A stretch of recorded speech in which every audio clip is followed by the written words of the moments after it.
কাঁদছো কেন গো? কি হয়েছে তোমার? আমি যাব না।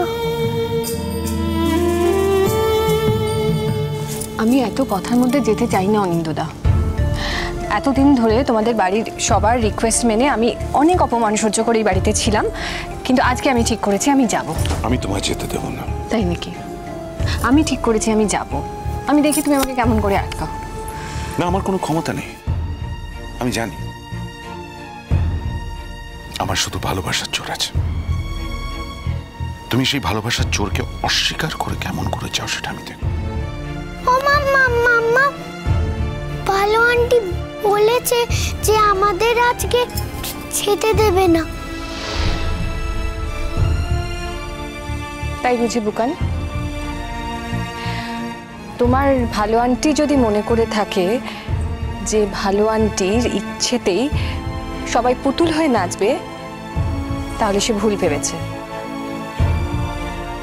তোমার ভালো আন্টি একজনকেই তার ইচ্ছের পুতুল করে নাচাতে পারে, সে তোমার ভালো আন্টির বর, আমি না। আমি তো নিজেই পুতুল জুন, অন্যের ইচ্ছে সবসময় নেচে বেড়াচ্ছি। আমি কাউকে নাচাবো এটা তুমি ভাবলে কি করে বলো? আচ্ছা, বিয়ে বাড়ি ছেড়ে তুমি কোথায় যাচ্ছ বলো তো? আমি তো ভেবেছিলাম তুমি রবিবার দিন যাবে। আচ্ছা, রবিবার অবধি যদি থাকতে না পারো তুমি শনিবার যেও। জুন, ভেতরে চলো প্লিজ। আমাকে তুমি এভাবে দয়া দেখাতে এসো না। অন্যরা যাও, ভেতরে যাও। আমার ক্যাব এসে যাবে, নাহলে ক্যান্সেল করতে হবে। তুমি এভাবে যাবে না, আমি তোমায় যেতে দেব না। বুকান চলো। জুন, ভালো আন্টি বলেছে আজকে আমাদের কোথাও যেতে দেবে না। দেখি তোমার ভালো আন্টির কতটা ক্ষমতা। বুকানের ভালো আন্টির কোনো ক্ষমতাই নেই জুন। বুকানের ভালো আন্টি সবাইকে অনুরোধ করতে পারে, কিন্তু কাউকে জোর করতে পারে না। আর তাছাড়া কার উপর কিসের জোর? আর তাছাড়া জাম্বুর জীবনের এত বড় একটা দিনে তুমি যদি না খেয়ে চলে যাও, ওর জন্য তো খুবই অমঙ্গল। জাম্বুর মা হিসেবে এটা আমি কি করে মেনে নিই বলো তো? আমার খাওয়ার জন্য তোমায় ভাবতে হবে না শ্রীময়ী। বুকানকে খাওয়াতে খাওয়াতে আমি টুকটাক খেয়ে নিয়েছি। তোমার কোনো কিছুর জন্য আমার না ভাবলেও চলবে সেটা আমি জানি জুন, কিন্তু তুমি বললেই যে আমি ভাববো না, সেটা তুমি কি করে ভাবলে বলো? আর তাছাড়া জুন, আমি তো তোমার রাগের যোগ্য নই, আমি তোমার দয়ার যোগ্য। যাকে দয়া করা যায় তার উপর কি সমানে সমানে রাগ করা যায়? এই বোকামিটা তুমি কি করে করলে বলো তো? তুমি তো এত বোকা নও। বলছি যে এভাবে চলে যেও না। আর বুকানটাও একদম যেতে চাইছে না। আর আচ্ছা ঠিক আছে, তোমার যদি যেতেই হয় তুমি আজ যেও না, তুমি কাল সকালে চলে যেও, কেমন?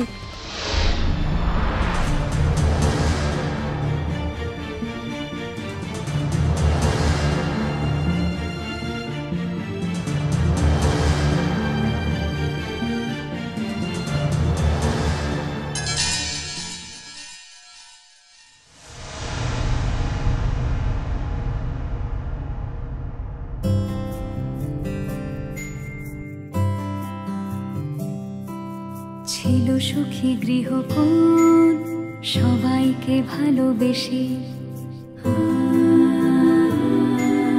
রোজ নাম চায় তবু জীবন মুচকি হাসে। হঠাৎ অন্য হাওয়া আয়না খুঁজছে মুখ, একটু ভালো লাগায় ইচ্ছে কুড়োয় সুখ। শ্রীময়ী, শ্রীময়ী, তুমি তো ভালো আন্টিকে এমন ধাক্কা দিলে, ভালো আন্টি পড়েই যাচ্ছিল। বুকান, ঠাস করে এক চড় মারবো। যাও এখান থেকে, যাও। না না বুকান, আমি পড়ে যাইনি, আমি ঠিক আছি। কিন্তু শেষ পর্যন্ত আমি ঠিক সামলে নিতাম। কিছু হয়নি আমার, আমিও একটু ব্যালেন্স রাখতে পারিনি। দেখো জুন, তোমার অনিন্দদা কিন্তু আমার কথা ভেবে কোনো প্রতিবাদ করেনি, ওর পরিবারের কথা ভেবে প্রতিবাদ করেছে। আর আমি যেহেতু কে পরিবারের বউ, সেই জন্যই হয়তো যাকে এই কথাটার আমার কাছে কোনো গুরুত্ব নেই, তুমিও এর কোনো গুরুত্ব দিও না, কেমন? আমি বুকানকে নিয়ে ভেতরে যাচ্ছি, তুমিও এসো। চলো বুকান বাবু।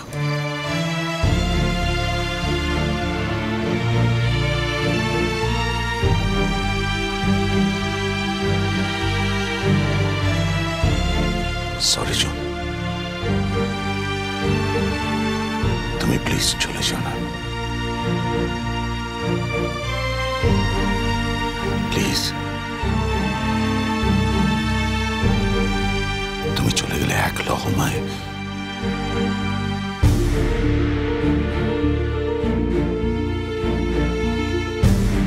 আমার মনের ভিতরে ঝাড়বাতিগুলো নিভে যাবে। তুমি চলে গেলে আমার চোখের সামনে অন্ধকার নেমে আসবে। প্লিজ জুন, যেও না।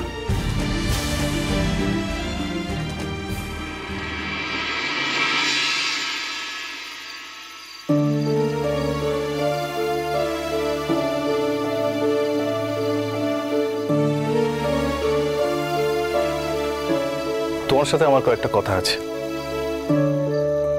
বলো। তোমার সব কথার উত্তর দিতে আমি তৈরি। ওকে, তো শুধুমাত্র তোমার বাবার সঙ্গে পেরে ওঠোনি বলেই তো তুমি এই বিয়েটা করেছো, তাই তো? হ্যাঁ, আমি তোমাকে ঠকাতে চাইনি। দেখো, তোমার যদি মনে হয় তুমি আমাকে ডিভোর্স দেবে, তুমি আমাকে ডিভোর্স দিতে পারো। তারপর তারপর তো তোমাকে সেই বাবার কাছেই ফিরে যেতে হবে। আমি ফিরে যাব না, নিজের জন্য একটা চাকরি ঠিক খুঁজে নেব। কিন্তু যে ভয়ের কারণে তুমি তোমার বয়ফ্রেন্ডকে স্বামী বানাতে পারলে না, ঠিক সেই ভয়টা তো তোমার আজীবন থেকেই যাবে। মানে তোমার জীবনটা নষ্ট হয়ে গেলেও আমি যা বুঝলাম তোমার বাবা তো তোমায় স্পেয়ার করবে না। আমি প্রত্যুষের কাছে ফিরে যাব না, ওর সাথে কোনো যোগাযোগ রাখবো না।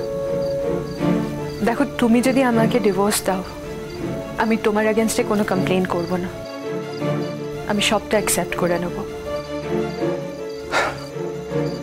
আমি যে প্রশ্ন করলাম এটা বোধহয় তার উত্তর হলো না। তুমি শুধু আমাকে একটু ফেভার করো, আমাকে অ্যাব্রড নিয়ে যাও, আমি এটাকে ফেভারই বলবো। তুমি ওখানে গিয়ে আমাকে ডিভোর্স দিয়ে দিও, আমি নিজের মতন করে ঠিক কিছু একটা খুঁজে নেব। শুধু শুধু একটু হেল্প করো আমাকে।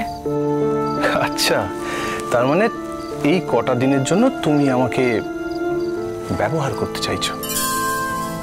ব্যবহার করতে চাইনি, ও, কোনো ছেলেরই এরকম বউকে মেনে নেওয়ার কথা নয়। যে বউয়ের মন কোনোদিনও তার দিকে থাকবে না, যে বউয়ের মনে অন্য কেউ ঢুকে রয়েছে। Are you sure? কোনটা? না, এই যে তোমার মন কোনোদিনই আর আমার দিকে ফিরবে না, এবং তোমার মনে চিরকাল, কি নাম ছেলেটি তোমার বয়ফ্রেন্ড? প্রত্যুষ। হ্যাঁ, চিরকাল তোমার মনে প্রত্যুষই থাকবে, তুমি কি শিওর? 100%। ওকে। আচ্ছা অর্ণা, তোমার মনে হয় না যে তুমি অন্যায় করেছো? আমি তো বলছি আমি অন্যায় করেছি। তুমি আমাকে শাস্তি দাও, তুমি আমাকে যে শাস্তিটা দেবে আমি সেটা মেনে নেব। তুমি আমাকে ডিভোর্স দিয়ে দাও। আচ্ছা, তোমার কি মনে হয় আমার কোনো সোশ্যাল স্ট্যাটাস নেই, কোনো সামাজিক সম্মান আমার নেই, আমি কারো কাছে আনসারেবল নই? আমার সঙ্গে তোমার যদি ডিভোর্সটা হয়ে যায় তাহলে যে আমার সোশ্যাল এম্বারাসমেন্ট হবে সেটা তুমি বুঝতে পারছো না? বুঝতে পারছি, কিন্তু আমি কি করব তুমি বলো? আমি তো বলেছি তোমাকে, তোমার যে উপায় মনে হয় আমাকে শাস্তি দেওয়ার, তুমি দাও আমাকে শাস্তি। দেখো সংকল্প, আমি তোমাকে মিথ্যে বলতেই পারতাম, আমি বলতেই পারতাম প্রত্যুষ আমার মনে থাকবে না বা প্রত্যুষ আমার মনে নেই, কিন্তু আমি তোমাকে মিথ্যে বলতে চাইনি, কারণ আমার কিছু হারিয়ে যাওয়ার ভয় নেই। আমার জীবনের সব থেকে দামি জিনিসটা আমার থেকে হারিয়ে গেছে। কিন্তু তুমি তো বললে তুমি কোনোদিন প্রত্যুষের কাছে আর যাবে না। ভবিষ্যতের কথা আমি জানি না সংকল্প, ভবিষ্যতে আমার জন্য কি অপেক্ষা করছে আমি জানি না। আমি জানি না আমার জীবন আমাকে কোথায় নিয়ে যাবে, বা প্রত্যুষের জীবন প্রত্যুষকে কোথায় নিয়ে যাবে, আমরা সত্যি কিছু জানি না। তবে আমি এটা জানি, আমার যদি প্রত্যুষের সঙ্গে বিয়ে হতো, আমার বাপি যে ধরনের ভিন্ডিকটিভ লোক, প্রত্যুষের সাথে বিয়ে হলে প্রত্যুষকে মেরে ফেলতো আমার বাপি।